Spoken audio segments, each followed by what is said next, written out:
السلام علیکم ورحمۃ اللہ وبرکاتہ.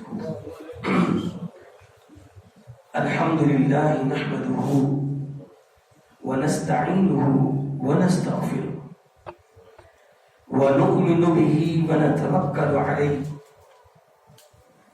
ونعوذ باللہ من شرور انفسنا وسیئات اعمالنا من يهده الله فلا مضل له ومن يضلل فلا هادي له. أشهد أن لا إله إلا الله وحده لا شريك له وأشهد أن محمدا عبده ورسوله. أما بعد فإن خير الحديث كتاب الله وخير الهدي هدي محمد صلى الله عليه وسلم. ألا إن شر الأمور محدثاتها وكل محدثة بدعة وكل بدعة ضلالة وكل ضلالة في النار.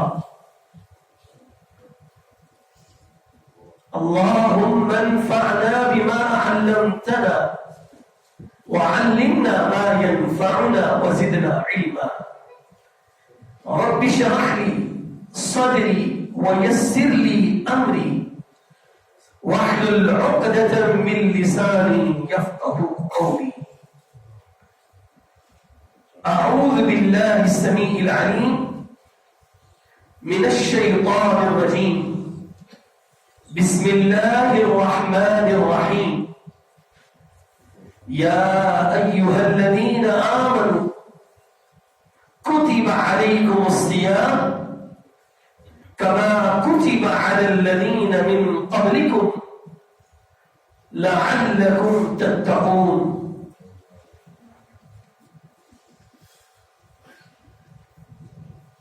صدق الله العظيم. تمام قسم کی تعریفات، تکبیرات، تحمیدات، تسبیحات اللہ مالک الملک کے لیے ہیں. درود و سلام امام الانبیاء سید الاولین والآخرین شفیع المذنبین رحمت للعالمین جناب محمد کریم صلی اللہ علیہ وسلم کی ذات گرامی قدر پر. محترم حضرات، اللہ مالک الملک کا شکر ادا کیجئے کہ اس اللہ نے رمضان المبارک کی سعادتوں سے اپنے دامن کو بھرنے کے لیے دوبارہ سانسیں دے رکھی ہیں، سانسیں بحال کر رکھی ہیں. ورنہ بہت سے افراد جن کو پچھلے رمضان میں ہماری آنکھیں دیکھتی تھیں، لیکن اس رمضان میں شاید ہم انہیں دیکھ نہیں پاتے. میرے بھائیوں، اللہ رب العالمین کا شکر ادا کیجئے کہ آپ صحت مند اور تندرست بھی ہیں، پوری طرح آزاد بھی ہیں، خود مختار بھی ہیں، اور اللہ نے آپ کو اس غنیمت والے موقع کو دوبارہ پانے کے لیے الحمدللہ زندہ رکھا ہوا ہے. اور میں یہ کہنا چاہتا ہوں کہ اس وقت اللہ کے وہ مقرب اور رحمت والے فرشتے وہ اس وقت موجود ہیں، ہمارے درمیان لکھ رہے ہمارے نام اعمال کو میں یہ کہنا چاہتا ہوں اللہ تم بھی گواہ ہو جا، فرشتوں تم بھی گواہ ہو جاؤ، لکھ لو کہ اللہ والی مسجد کے لوگ اللہ تیرا شکر گزار ہیں تیرے، اور رمضان المبارک کی آمد پر بے حد مشکور و ممنون ہیں۔ محترم بھائیوں، جو مہینہ اللہ نے ہمیں اب عطا کرنا ہے، جو قریب قریب ہے، یہ وہ مہینہ ہے جسے ماہ صیام نزول قرآن کا مہینہ کہتے ہیں۔ اللہ تعالی کی خاص رحمتوں اور برکتوں والا مہینہ، وہ مہینہ جو صبر و استقامت، عزم و استقرار کا مہینہ ہے، یہ وہ مہینہ ہے کہ جو فراخی رزق کا مہینہ ہے، یہ وہ مہینہ ہے کہ جس میں اللہ رب العالمین کے مقرب فرشتے آسمان سے زمین پر تشریف لاتے ہیں، یہ وہ مہینہ ہے جس میں اللہ رب العالمین یہ کہتے ہیں کہ لوگوں، میں نے آج اگر اپنے اعمال درست کر لو گے تو تمہارے اوپر جہنم کی آگ کو حرام کر دیا ہے، جنت میں داخلے اور جہنم سے آزادی کا مہینہ ہے۔ یہ وہ مہینہ ہے کہ جو نفل و نوافل، ذکر و اذکار، تسبیح و تحمید، تکبیر و تحلیل، میں یہ کہتا ہوں کہ تمام عبادات کا عالمی موسم بہار والا مہینہ ہے۔ میرے بھائیوں، اللہ کا شکر ادا کیجیے کہ اللہ تو نے ہمیں اس مہینے سے استفادہ کرنے کی توفیق بخشی ہے اور ہمیں زندہ رکھا ہے، اور دعا کیجیے وہ تو خوش نصیب ہوگا جو اپنے ایمان اور اپنے تقوی کی بنیاد پر، اللہ سے ڈرنے کی بنیاد پر اس مہینے میں خیرات اور برکات، فیوز اور اللہ رب العالمین کی رضامندی اس کو اپنی جھولی میں ڈال دے گا، اور جو محروم ہو گیا، دنیا ساری ایک طرف ہو جائے لیکن اس کی محرومی کا ازالہ کر سکتی نہیں۔ کیوں؟ خود نبی کریم صلی اللہ علیہ وسلم نے ارشاد فرمایا تھا، آپ نے فرمایا تھا اللہ اس بندے کو بھی تباہ و برباد کر دے۔ جب جبرائیل نے کہا تھا کہ اس بندے کو بھی تباہ و برباد کر دے جس کی زندگی میں رمضان کا مہینہ آیا لیکن وہ اس مہینے سے کچھ حاصل نہ کر سکا، اور آمین کہنے والا کون ہے؟ محمد الرسول اللہ صلی اللہ علیہ وسلم ہے، جن کی بات بھی سچی، جن کا عمل بھی سچا، جن کا قول بھی سچا، جن کا فعل بھی سچا، سچوں کے سچے کہہ رہے ہیں آمین۔ اللہ ایسے ہی ہو کہ جو بندہ رمضان المبارک کے مہینے میں فائدہ نہ اٹھا پائے اللہ اسے تباہ و برباد کر دے۔ اللہ ہمیں ان لوگوں میں شامل ہے نہ کرنا، کبھی نہ کرنا ان لوگوں میں شامل۔ یہ وہ مہینہ ہے جس کے بارے میں نبی کریم صلی اللہ علیہ وسلم صحابہ سے کہا کرتے تھے، یا ایھا الناس قد جاءکم شہر رمضان، وہ میرے صحابہ تمہارے پاس رمضان المبارک کا مہینہ آ چکا ہے، وَهُوَ شَهْرٌ مُبَارَكٌ، یہ وہ مہینہ ہے کہ جس میں اللہ رب العالمین کی فیوز و برکات کا نزول ہوتا ہے۔ قد جاءکم شہر رمضان وَهُوَ شَهْرٌ مُبَارَكٌ۔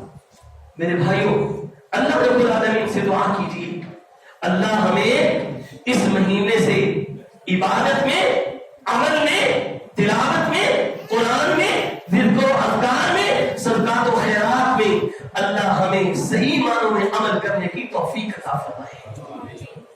میرے بھائیوں، تاریخی اعتبار سے دیکھا جائے تو یہ مہینہ بڑی اہمیت کا حامل ہے. تاریخی اعتبار سے بھی ہماری اسلامی تاریخ کے بہت سارے کام اس رمضان مبارک کے مہینے کے ساتھ جڑے ہوئے. مثال کے طور پر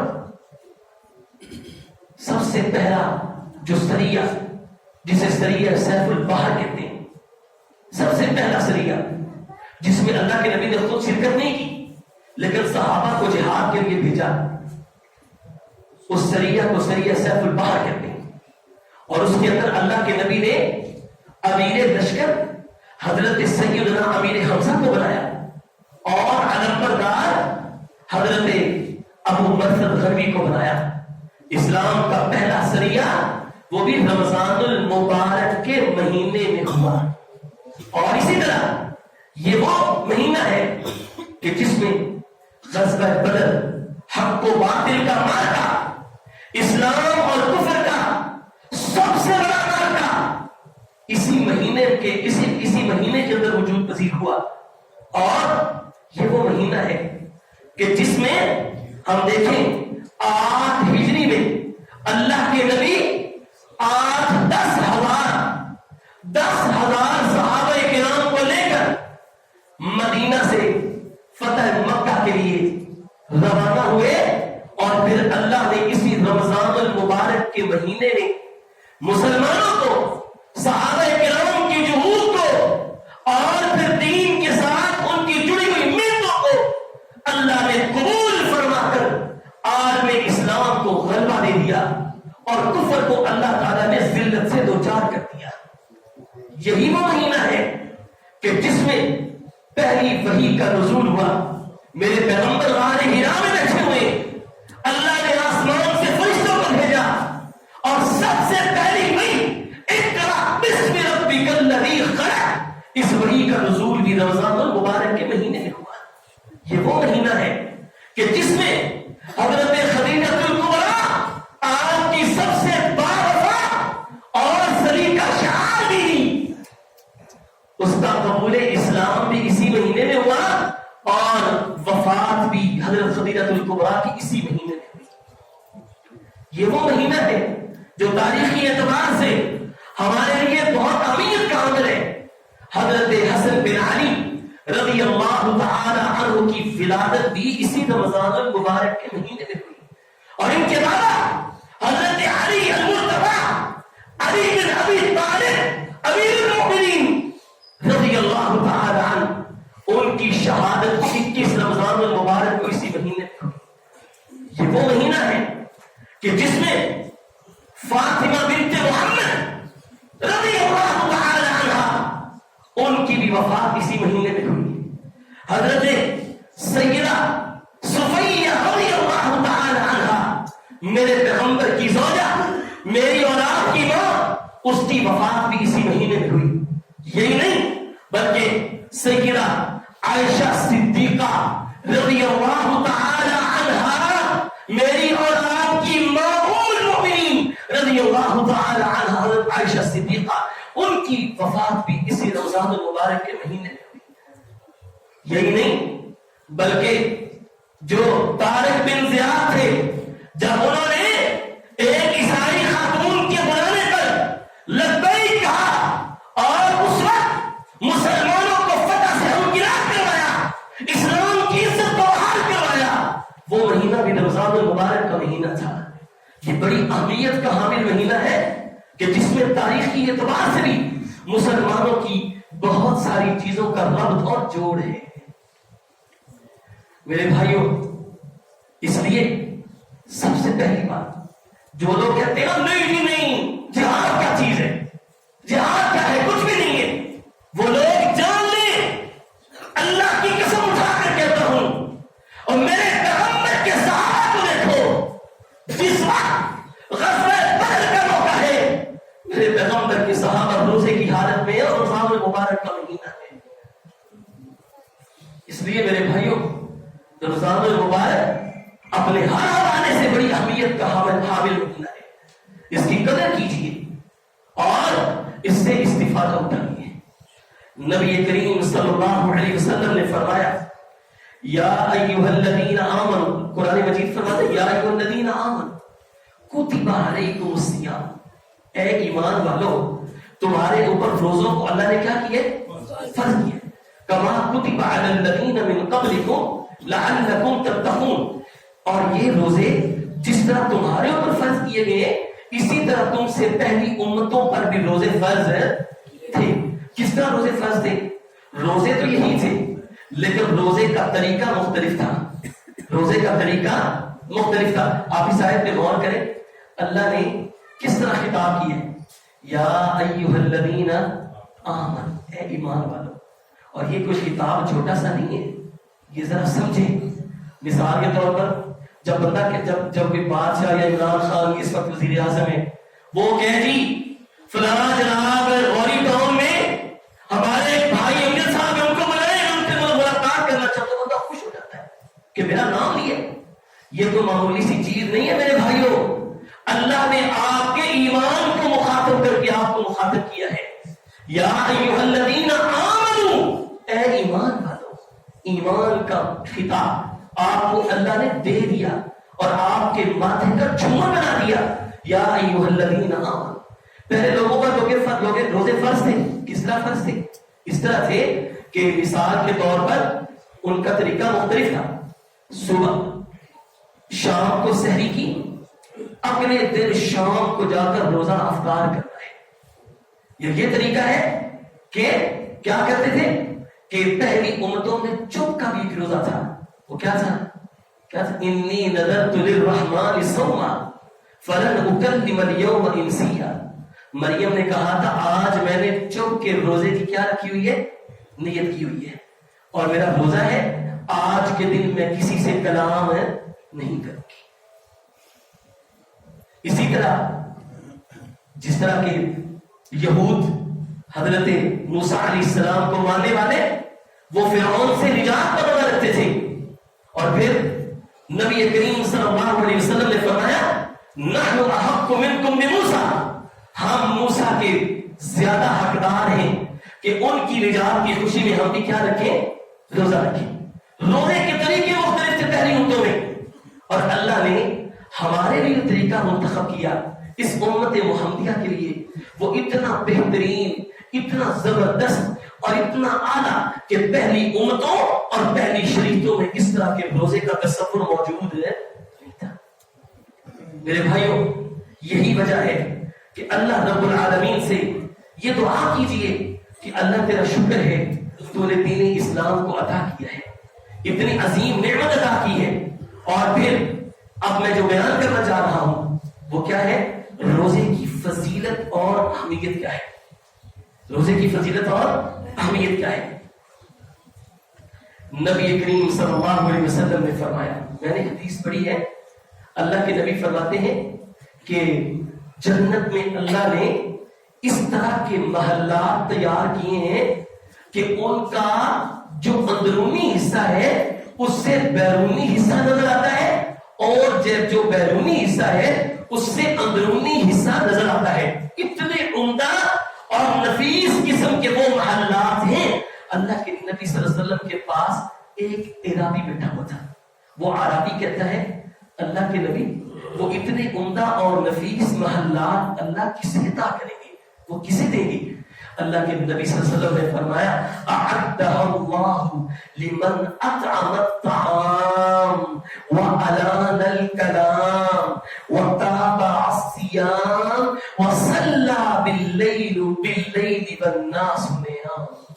اللہ کے نبی نے فرمایا 4 طرح کے عمل کرنے والے اللہ نے وہ جنت میں عمدہ اور نفیس قسم کے محلات ان کے لیے تیار کیے ہیں. وہ 4 کون سے؟ ان میں سے پہلا فرمایا من اطعم الطعام، جو مسکینوں کو، رشتہ داروں کو، دوست احباب کو کھانا کھلاتا ہے. اور دوسرے نمبر پر وَعَلَامَ